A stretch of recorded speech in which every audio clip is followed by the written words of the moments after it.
हरियाणा के समाज कल्याण मंत्री कृष्ण बेदी ने कहा कि प्रदेश में अब कांग्रेस पार्टी के पास कोई भविष्य नहीं है। कृष्ण बेदी बोले कि जो वोटर कांग्रेस पार्टी के पास था वो अब बीजेपी में आ चुका है। हिसार में कैबिनेट मंत्री कृष्ण बेदी से खास बातचीत की है टोटल न्यूज के associate editor doctor Mahesh Kumar ने। हरियाणा के समाज कल्याण मंत्री कृष्ण बेदी जी इस वक्त हमारे साथ बने हुए। सर, हरियाणा विधानसभा के सत्र के दौरान कांग्रेस पार्टी लगातार एक ही बात को दोहराने की कोशिश कर रही थी कि ईवीएम की पूजा भारतीय जनता पार्टी को करनी चाहिए। ईवीएम पर टिकी हुई अभी तक कांग्रेस पार्टी। उन लोगों को ये उत्साह नजर नहीं आता। कांग्रेस पे जो चश्मा चढ़ा हुआ है वो बिना वजह की उसकी चर्बी चढ़ा रहा है। पिछले 10 साल से ईवीएम को रोना रोके। जहां सरकार बने कांग्रेस की वहां तो ईवीएम दे दी, जहां कांग्रेस की सरकार ना बने वहां ईवीएम उनकी सोतन हो जाती है। जब कहते थे कि लोकसभा में हाफ और बीजेपी विधानसभा में साफ, परंतु वो दाव उल्टा पड़ गया। आज जिस प्रकार नायब सिंह सैनी के नाम पर, नायब सिंह के चेहरे पर दलित, शोषित, वंचित, पीड़ित वर्ग ने जो हमें आशीर्वाद दिया वो कांग्रेस पे हजम नहीं हो रहा। वो ईवीएम के बहाने अपने आंसू पूछने का काम कर रहे हैं। परंतु मैं कहता हूं कि ईवीएम को रोने की बजाय अपने कुकर्म याद करने चाहिए कांग्रेस को। कांग्रेस ने जब सरकार थी सेक्शन 4, सेक्शन 6, सेक्शन 9 के नाम पर किस प्रकार से किसानों को लूटा।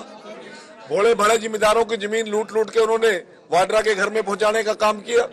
किस प्रकार से नौकरियों में हमने इलाकावाद भी देखा, हमने जिलावाद भी देखा, हमने परिवारवाद भी देखा, परंतु हुड्डा जी ने तो गोत्रवाद पे लाके नौकरियां रख दी थी। गोत्रवाद के अलावा कोई उनको नजर नहीं आता था। विकास के मामले में केवल किलोई और सांगी दिखती थी, रोजगार के मामले में केवल रोहतक दिखता था। आज जिस प्रकार की दुर्दशा पूरी कांग्रेस की सोनीपत में भी हुई है, कोई आपसे छुपी हुई नहीं है। लोकसभा चुनाव के बाद 5 सीटें कांग्रेस पार्टी को मिली, तब ये लग रहा था कि अनुसूचित जाति का वोटर कहीं कांग्रेस पार्टी के साथ गया है, लेकिन विधानसभा चुनाव में डीएससी वोटर्स ने गेम पलट दिया। ये उत्साह देखिए ना, जो नायब सिंह सैनी जी ने वादा किया था कि आप मेरी सरकार बनाने का काम करो, हम पहले ही कैबिनेट में आप लोगों को, शोषितों को, वंचितों को, पीड़ितों को आपका न्याय पहले दिन ही देने का काम करेंगे। नायब सिंह सैनी जी ने डीएससी समाज की उंगली से वो स्याही भी नहीं सुखी थी वोट की, उससे पहले उनको रिजर्वेशन देने का काम किया। सीएम का सम्मान करने के लिए भी डीएससी समाज एक बड़े कार्यक्रम, तारीख को बड़ा आयोजन हम जींद की ऐतिहासिक धरती पर कर रहे हैं और जींद के अंदर लाखों लाखों डीएससी समाज के लोग उमड़ेंगे।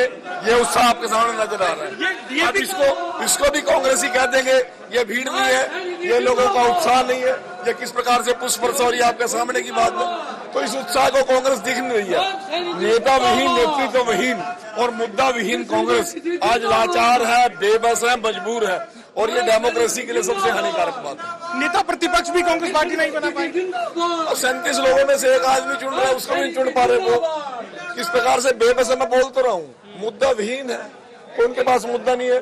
डीएपी के मुद्दे पे फेल, जो बातें उन्होंने उठाई भारतीय जनता पार्टी और नायब सिंह सैनी जी उसको कंडम करने का काम किया और ये लोगों का उत्साह बताता है कि हरियाणा प्रदेश के अंदर किस प्रकार से डीएससी रिजर्वेशन को लेकर, इस 24 तारीख के सम्मेलन को लेकर जो ये उत्साह नजर आ रहा है, ये ऐसा उत्साह न भूत और न भविष्य है। हरियाणा में कांग्रेस पार्टी का भविष्य है। अब आप अंदाजा लगा लो जो उसका कोर वोट बैंक था आज कहाँ पे है वो। चलिए, से बातचीत के लिए शुक्रिया।